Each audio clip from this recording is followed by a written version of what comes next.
முதலமைச்சர் கட்சிகளை தான் அழைச்சிருக்கும், எம்பிக்களை மட்டும் அழைக்கிறதுங்கிறது சரியே கிடையாது. இப்போ அனைத்து கட்சி எம்பி மொத்தமும் திமுக ஜெயிச்சிருந்துருக்குன்னு வச்சுக்கோங்க. 39 திமுக ஜெயிச்சு நீங்கள் அனைத்து கட்சி கூட்டத்தை நடத்த முடியும். முதலாளித்துவ கட்சிகள் எல்லாமே எல்லாத்தையும் வாங்குறாங்க. இவர் ஏன் அவங்களுக்கு கொடுத்தாரு, எங்களுக்கு கொடுத்தாரா? யாருக்கு கொடுத்தாரு? அரிசி விலை தாறுமாறா இந்த காலத்தில் உயர்ந்திருக்கு. இவ்வளோ விஷயத்தையும் விட்டுட்டு நீங்கள் உட்காந்து அதை காணா இதை காணான்னு தேடிட்டு இருக்காங்க. உண்மையில் காணாமல் போனது நீங்கள் அனைத்து கட்சி கூட்டத்தை நீங்கள் கூட்டும்போது கட்டாயம் வர சொல்லுங்கள், போக சொல்லுங்கன்னு தானே பேசணும். டெல்லியிலேருந்து 1000 விஷயம் வருது, கிடைக்கிற விஷயம் எல்லாத்தையும் பேச முடியுமா? தொகுதி மறு வரையறை என்பது எத்தனை எண்ணிக்கை என்பது மட்டுமல்ல. கீப்பிட்டின்மை தொகுதி வரையறை முடிஞ்ச பிறகு இந்த பவுண்டரிகள் தீர்மானிக்கிறதுக்குள்ள எல்லை தீர்மானிக்கிறது, அதில் பெரிய மாற்றத்தை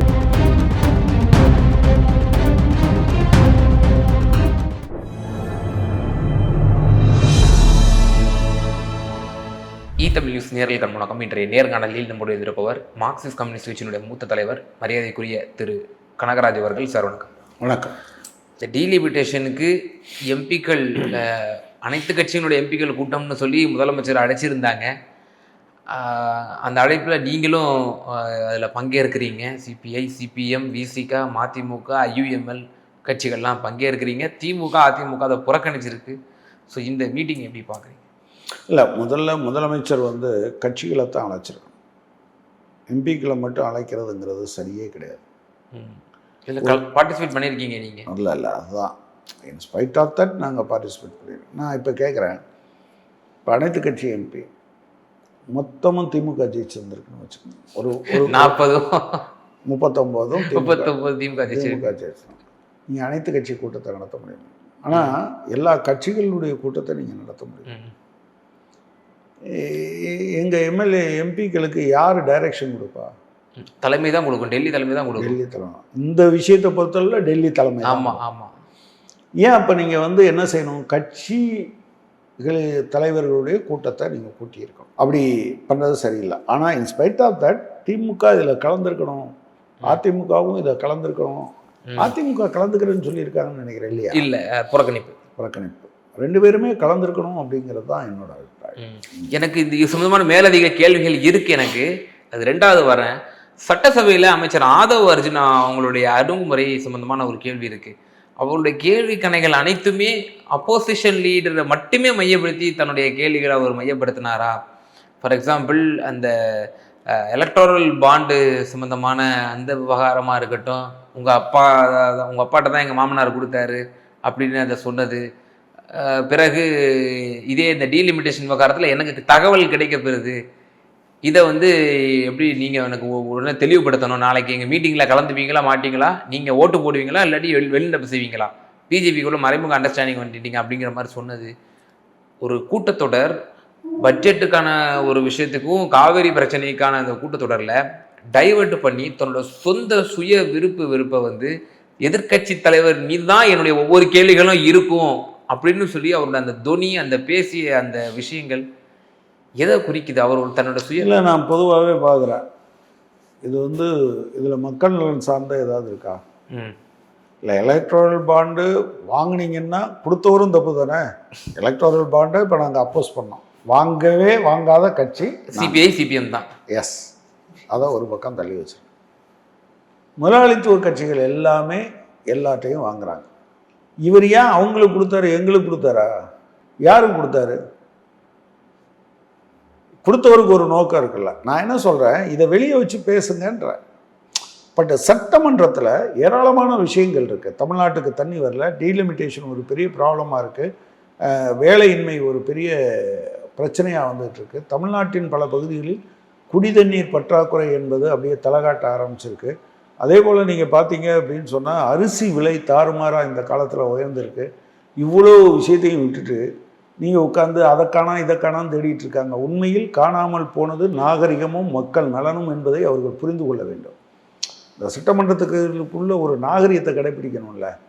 இனி இதனுடைய அடுத்த கட்டம் என்னவா இருக்குன்னு எனக்கு யோசிச்சு பார்க்கவே ஒரு மாதிரி மல்லு கட்டிப்பாங்களோன்னு தோணுது. அது என்னன்னா, நீங்கள் இட் ஷுட் நாட் ஹேப்பன். இது ஒரு பக்கம். அதுக்கப்புறம் அரசியல் ரீதியான ஒரு கேள்வியும் அதில் முன்வைக்கிறார் இல்லையா? டீலிமிட்டேஷனுக்கு ஆதரவு கொடுக்க போறீங்களா இல்லையா? நாங்க கூட்டுறோம், அந்த கூட்டத்துக்கு வரீங்களா இல்லையா? அதை ஏங்க நீங்க இப்பவே நீங்க வந்து வரவிடாமல் செய்ய வேண்டும் என்பது போன்ற தோற்றத்துல அவர் பேசிட்டாருன்னு சில பேர் இன்னைக்கு சொல்லிட்டு இருக்காங்க. நான் என்ன சொல்றேன், அதை ஏன் பண்ணணும்? நீங்க அனைத்து கட்சி கூட்டத்தை நீங்க கூட்டும்போது கட்டாயம் வர சொல்லுங்க, போக சொல்லுங்கன்னு தானே பேசணும். டெல்லியில இருந்து 1000 விஷயம் வருது, கிடைக்கிற விஷயம் எல்லாத்தையும் பேச முடியுமா? சபாநாயகர் குறிப்பிலிருந்து நீக்க சொல்லியிருக்கிறார் அவருடைய அந்த வார்த்தையை. எப்படி நீங்க ஒரு அமைச்சராக இருந்துட்டு தகவல் கிடைக்குதுன்னு சொல்லுவீங்க? அதைத்தான் சொல்றேன். அந்த மாதிரி பேசக்கூடாது. அப்படி நான் என்ன சொல்றேன், ஓகே, தேர்தல் வரை நீங்களும் நானும் எதிரும் பெருமா இருந்திருக்கோம். இப்போ நீங்க ஒன்றிய அரசுக்கும் இப்போ நேற்று காலையில் அந்த காரணத்துக்காக இந்த இது வந்ததில்ல, முதல் தீர்மானம், நிதி சம்பந்தமான தீர்மானம், நீங்கள் திமுகவோ அதிமுகவோ இன்னைக்கு புறக்கணிச்சாங்க. ஆனால் நேற்று அந்த இதில் 2 பேருமே வரவேற்கத்தானே செஞ்சுருக்காங்க, அதை அப்போஸ் பண்ணலைல்ல. ஸோ நீங்கள் என்ன புரியணும் அப்படின்னு சொன்னால், 2 மாநிலங்களுக்கிடையே உள்ள பிரச்சனையானாலும் சரி, அதே போல் ஒன்றிய அரசுக்கும் தமிழ்நாட்டினுடைய நலனுக்குமான பிரச்சனையாக இருந்தாலும் சரி, எல்லாத்தையும் ஒருங்கிணைக்க வேண்டிய பொறுப்பு ஆளும் கட்சிக்கும் அரசாங்கத்துக்கும் உண்டு. அப்போ அரசு பொறுப்பில் இருக்கவங்க நீங்கள் வேற யாராவது பேசிட்டாங்கன்னா அதை இது பண்ண முடியும், அதை செஞ்சிருக்க கூடாது அப்படின்னு தான் நான் நினைக்கிறேன். இப்போ நான் ஃபர்ஸ்ட் பாயிண்ட் விட்டு இடத்துலேருந்து வர்றேன். இப்போ அமைச்சர் ஆதவ அர்ஜுனா சட்டசபையில் தன்னுடைய கேள்வியில் தொடுத்தாரு. இப்போ இன்னைக்கு இந்த மீட்டிங்கில் திமுக புறக்கணிச்சிருக்கு. அப்போ தமிழக வெற்றி கழகத்தினுடைய இந்த ஆல் பார்ட்டி எம்பிஸ் மீட்டிங்கை, அவங்களோட நோக்கத்தை இதுலேருந்து நம்ம புரிஞ்சிக்க முடியுதா? இல்லை, திமுக இதை புறக்கணிச்சதுங்கிறது நேற்று காலையிலேயே திரு துரைமுருகன் அவர்களுடைய அறிக்கை வந்துடுச்சு. நீங்கள் மேகதாட்டு பிரச்சனையையும் சேர்த்து பேசியிருக்கணும், அது இல்லாமல் இதை மட்டும் கூட்டுறதுல எங்களுக்கு உடன்பாடு இல்லை, எனவே நாங்கள் நிபந்தனை விதிச்சாங்க. ஆமாம், நிபந்தனை விதிச்சுட்டு இருந்துட்டாங்க. பட் அவங்க வர வேண்டாம்னு சொன்னதுக்காக திமுக வர வேண்டியதில்லை. நீங்கள் ஏன் ப்ரோவோக் ஆகுறீங்க? ப்ரோவோக்கான நீங்கள் இதை சொல்லக்கூடாதுன்னு மக்கள்கிட்ட போய் சொல்லிட்டு போங்க. மற்றபடி இது இந்தியாவினுடைய தொகுதி மறு வரையறை என்பது எத்தனை எண்ணிக்கை என்பது மட்டுமல்ல. Keep it in mind. தொகுதி வரையறை முடிஞ்ச பிறகு இந்த பவுண்டரிகள் தீர்மானிக்கிறதுக்குள்ள எல்லை தீர்மானிக்கிறது, அதில் பெரிய மாற்றத்தை பாஜக செய்ய போகுது. நீங்கள் காங்கிரஸ் ஜெயிக்கிறது மாதிரி அல்லது சிபிஎம் ஜெயிக்கிற மாதிரியான தொகுதி, அந்த வலுவான பகுதிகளை உடைக்கிறது, அவங்க அப்படி தான் சொல்லியிருப்பாங்க.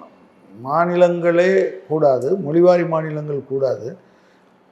மொழிவாரி மாநிலங்கள் அப்படி அமைக்கப்பட்டால் அதில் வந்து மொழிவாரி மாநிலங்களே கூடாது. ஒரு மாநிலம் அமைக்கப்பட்டால் அதில் 2க்கு மேற்பட்ட மொழி பேசுகிற மக்கள் இருக்கணும் அப்படிங்கிறதா 2019 ஆர்எஸ்எஸ்னுடைய ஆட்கள் சொல்லிக்கிட்டு இருக்காங்க. நீங்கள் தமிழ்நாட்டிலேயே கூட 1-2 ஏடிஎம்கே பீரியட்லேன்னு நினைக்கிறாங்க. மேலப்பாளையம், திருநெல்வேலி மேலப்பாளையம், பாளையங்கோட்டைக்கு தொகுதிக்குள்ளே இருக்கிறது, அதில் மெஜாரிட்டி இஸ்லாமியர்கள். அதில் தேர்தல் நடந்தால் 7 பேர் இஸ்லாமியர்கள் தான் ஜெயிக்கிறதுக்கு வாய்ப்பு. ஆனால் அது அப்படியே அந்த வார்டு மறு வரையறையில் அடித்து உடைச்சி இப்போ 2 பேருக்கு மேலே ஜெயிக்க முடியாது. அதில் வந்து ஒரே ஒரு இஸ்லாமியர் தான் எப்போதும் அந்த மண்டல குழு தலைவராக இருப்பார். இப்போ அதை காலி பண்ணுறதுன்னு அவங்க முடிவெடுத்து, உதாரணத்துக்கு அஸ்ஸாம் கூட என்னுடைய பேட்டியில் கொடுத்துருக்கீங்க. ஆமாம், அஸ்ஸாம் தான். இப்போ நாங்கள் ஜெயித்த தொகுதியிலேயே போன தடவை ஜெயித்தோம். அந்த தொகுதியில் இருக்கக்கூடிய எங்கள் செல்வாக்குள்ளதில் ஒரு பகுதியை தூக்கி இன்னொரு பக்கத்தில் போட்டாங்க, முடிஞ்சு போச்சு. எனவே நான் இந்த தொகுதி மறுவரை என்பது மிகப்பெரிய பாரதூர இந்தியாவினுடைய, இப்போ நம்ம முதல்ல சொல்லும்போது யாராவது தெரியுமா 5.5 லட்சம் ரேஷன் கார்டுகளை ரத்து பண்ணிடுவான்னு தெரியுமா? இருக்காது. யாராவது அன்னைக்கு சொல்லும்போது உங்களுக்கு பாஸ்போர்ட்டு வெறும் ட்ராவல் டாக்குமெண்ட் தான், அது வந்து உங்கள் குடியுரிமைக்கான அத்தாட்சி இல்லைன்னு யாராவது சொல்லுவாங்கன்னு நினச்சிருப்பாங்களா? நம்ம அன்றைக்கி சொல்லும்போது நீங்கள் பாஸ்போர்ட்டில் எடுக்க போகணுன்னா எஸ்ஐஆரில் உங்கள் பேர் இல்லைன்னா பாஸ்போர்ட் கொடுக்க மாட்டேன்னு சொல்லுவாங்க அப்படின்னு கற்பனை பண்ணி பார்த்துருப்பாங்களா? ஸோ நீங்கள் ஒரு ஃபாசிஸ்ட் ஃபோர்ஸினுடைய மைண்ட் செட்டை நீங்கள் பிடிச்சிக்கலைன்னா அது மிகப்பெரிய கஷ்டம். எனவே இது எல்லாரும் ஒன்றுபட்டு நிற்க வேண்டிய ஒரு போராட்டம், அதை எல்லோரும் புரிந்து கொள்ள வேண்டும். என்னுடைய வேண்டுகோள் என்னென்னா, திமுகவும் அதிமுகவும் என்னதான் சொன்னாலும் தமிழ்நாட்டினுடைய நீங்கள் புறக்கணிக்கவே முடியாத ஃபோர்ஸஸ் இல்லை. நிச்சயமாக அவங்க நாடாளுமன்றத்தில் அவங்க எப்படி வந்து அதை ஆதரித்து ஓட்டு போடுறாங்களா இல்லை எதிர்த்து வாக்களிக்கிறாங்களா, அதை நம்ம பொறுத்திருந்து பார்க்கணும். அதுதான் வந்து எக்ஸ்ட்ரீமாக நம்ம பார்க்க வேண்டிய விஷயம். ஆனால் இந்த தாவேக்காவுடைய ஒவ்வொரு நடவடிக்கைகளும் திமுகவை எப்படியாவது பாஜக பக்கம் தள்ளிடணும் அப்படிங்கிற நோக்கத்தில் ரொம்ப உறுதியா இருக்காங்களோ அப்படிங்கிற ஒரு கேள்வி இருக்கு. அது அது பார்க்கணும். அந்த இந்த இந்த ஏன்னா இப்போ அமைச்சர் ஆதவ அர்ஜுனா சட்டசபையில பேசுனது நான் குறிப்பிட்டு சொன்னேன். எனக்கு டெல்லியில இருந்து தகவல் கிடைக்குது, நீங்க ஆதரிச்சு ஓட்டு போட போறீங்க அப்படின்ற மாதிரி சொன்னாரு. ஒவ்வொரு அமைச்சர்கள், முன்னாள் அமைச்சர்கள் மீதும் தொடுக்கப்படக்கூடிய நெருக்கடிகள், இன்னைக்கே கூட அமைச்சர் மாசு அவர்கள் மீது கூட வழக்கு போட்டிருக்கிறாங்க. எதுக்கா அந்த நில மோசடி விவகாரம் சம்பந்தமாக என்று நினைக்கிறேன். இப்படி ஒவ்வொரு முன்னாள் அமைச்சர்கள் மீதும் கைது நடவடிக்கைகள், வழக்கு பதிவு, இப்படி எல்லாம் பார்த்துட்டு இருக்கிறோம். இதனாலாம் ஒன்றும் ஆகாதுங்க. நீங்க வந்து அப்போ இவங்களாவே புஷ் பண்றாங்களோ பாஜக பக்கம், நீங்க போயிருங்க அப்படின்னு. நீங்க அது மூலமா நமக்கு ஒரு பொலிட்டிக்கல் அட்வான்டேஜ் கிடைக்கும். காங்கிரஸ் பிளஸ் டிவிக்கு அலையன்ஸ் எப்படினாலும் டிவி காங்கிரஸ் ஓகே, அது போட்டோம். அதாவது இப்போ கலைஞரை அரெஸ்ட் பண்ணாங்க, என்னாச்சு? இன்ஃபேக்ட் இந்த அரெஸ்ட்டில், உங்கள் உதயநிதி ஸ்டாலின் அரெஸ்ட்டில் திமுக தான் ஸ்கோர் பண்ணுச்சுன்னு நான் பார்க்குறேன். நீங்கள் அரெஸ்ட் ஆகாமல் இருந்திருந்தா நீங்கள் அது இன்னைக்கு வரை பேசு பொருளாக இருந்திருக்குமே. உதயநிதி ஸ்டாலின் அவர்கள் பேசியது மட்டும்தான் பேசு பொருளாக இருந்துகிட்டு இருந்திருக்கும். ஆனால் இப்போ என்னாச்சு? நீங்கள் கைதை ஒட்டி நீங்கள் அங்கே கொண்டு போக முடியல, சாப்பாடு கொடுக்க விடலை. அப்புறம் இவர் செங்கிப்பட்டிக்கையோ ஏதோ ஒரு ஸ்டேஷனுக்கு வந்தார், அங்கே இறங்க சொன்னாங்க, இறங்கலை, இதுவாக ஓடிட்டு இருந்தது. ஆனால் அதுலேயும் பாருங்கள், காவிரி பின்னுக்கு போயிடுச்சு. காவிரி பிரச்சனைக்காக ஆர்ப்பாட்டம், அதில் அரெஸ்ட்டு, காவிரி பிரச்சனை பின்னுக்கு போயிடுச்சு. நீங்கள் தமிழ்நாட்டினுடைய நலனுக்கு நீங்கள் ஊறு விளைவிக்கிறீர்கள் என்பதை புரிந்து கொள்ள வேண்டும் இந்த மாதிரியான விஷயம்.